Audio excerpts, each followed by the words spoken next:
Welcome back to Customize Your Breyer Model Horse with Raven Maddock of Chrysalis Studios.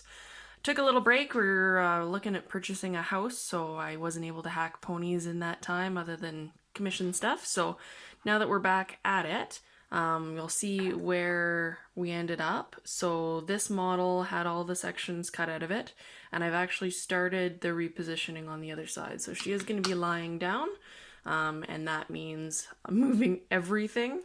On this side, I ended up using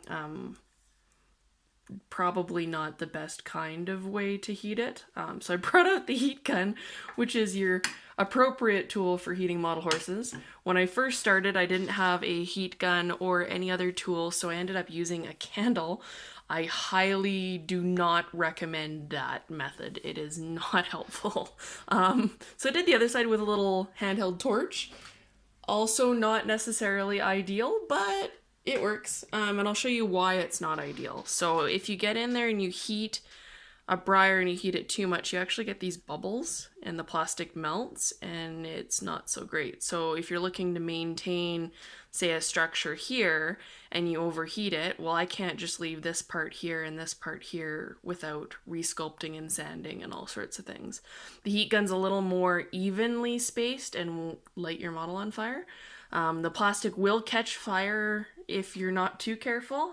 Generally not to crazy proportions where it lights your house on fire, but you still need to be cautious. So anyways, you can see how I've made these cuts. We talked about it a bit last time. So this cut allowed me to squidge in here, and I just removed what was in the way. Same goes for here. We talked about that triangle closing, and so that's shown here. It did look like this before because she was extended, and now she's all crunched up, and so it makes everything easy to move. You can also move things this way. It doesn't have to just be this way. So depending on how you make your cuts, you do that. So I'm just going to show you guys how I would move a joint. The reference photo that I'm using, if you'll bear with me while I move the camera here, is this laying down fjord mare. So you'll see in that reference that her leg is all tucked up there. So that's what we're going to do with Gretel today. So heat gun, I've actually put on an attachment here. So that just funnels the heat a little bit. And I will probably put it on the low setting just so that we can get some even heat.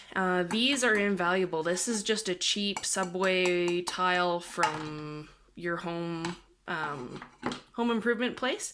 It works really good for setting down hot heat guns on. They'll generally sit a little bit above the ground, but you don't want anything underneath it that'll burn. I use these also for sculpting medallions on, and you can see back here that there's actually a paint palette. I'll use them for that purpose too, and they just scrape right off. They're fantastic, and for like $1, you can't beat that. So her front leg did fall off, so we're not going to worry about that right now. I'll have to pin that later, but we'll work on her hind end, so I'll show you how this works. So you just take the heat gun, turn it on, and hopefully you guys can hear me over this. I make small circles to heat up the area evenly rather than just holding it there, because then you'll get the same bubbling you did before. And if you can get in underneath, even better. The model will get hot, so if you need to wear like an oven mitt, do that. I can feel it already on my fingers a little bit. So there is a little bit of steam coming off of her, and you can see how super easy to move that joint is. So I'm going to crank that right up there. And now we talked about this a little bit earlier. So I'm going to want her stifle to be out a little bit. So if I want to lock that joint in, I just take this cold water here and tap it on. Again, the model's hot, so be careful. Don't worry about, well, you need to worry about burning your hand a little bit, so just be careful as you go on. So anywhere where I heated, I can, like you can see how she doesn't want to move now. She wants to pop back into place. And that's because of that cold water that's helping cool that joint so that we don't have to worry about that warping. It's a really good idea if you're heating an area and you don't want to worry about spaghetti legs or anything like that, like we talked about earlier, to cool the sides on either side of it, and then it'll isolate that warm part in the joint and you can move it really easy. So I'll move the bottom part again. Again, we'll use these small circles in that area. I'm gonna move this around the other side so it doesn't move the camera too much. Small circles in that area, and what that'll do is spread the heat out a little evenly without roasting one particular spot. If you go just here and roast that, you'll probably end up with the bubbling that we saw from my torch. So I will heat this next joint.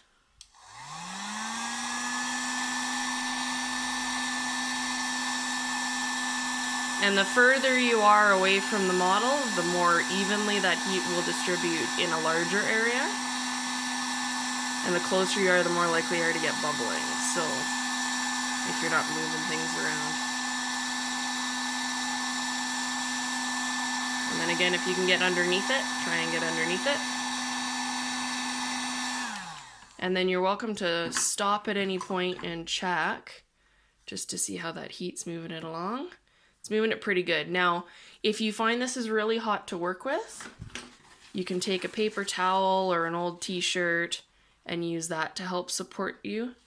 And you'll see how this just closes right up. So you see how I got the stuff out of the way and it just super easily moves right into position.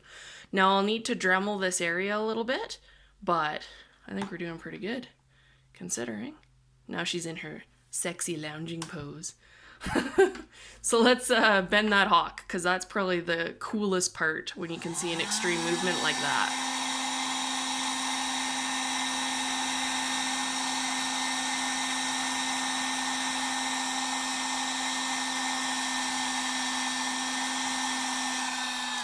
Now the smaller the piece of plastic, the less time it's going to take to heat that. So with her, she's still a little stiff.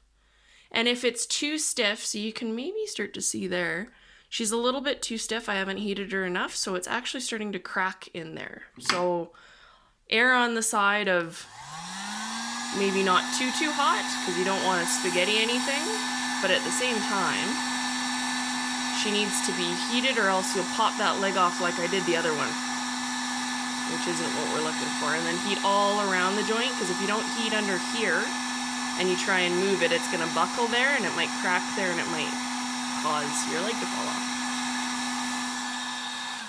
As much as we like cool stories of ponies that have survived horrible incidents, see how that moves super easy now. I don't have to force it at all. It's almost erring on the side of too hot, because now what she wants to do is she wants to fall off. So I'll test her on the ground and see kind of where I'm looking to have that leg go. Yeah.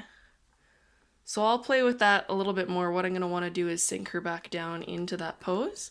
But what I can do to kind of get the feel of it is lock her down like that and then use that cold water again. Because then when she springs back up, because she's not quite in the right spot for the twist to the back, her leg will stay where I want it to stay, so that when I put her back where she is, where I want her to be, then she'll be good to go. So that is introductory moving of legs and heating. Be very careful when you're working with heat and hot plastic. And it's also suggestible to wear a mask when you're doing it, just in case you light any of the plastic on fire, because they do fume a little bit. So happy customizing, and we will be back soon. Thank you.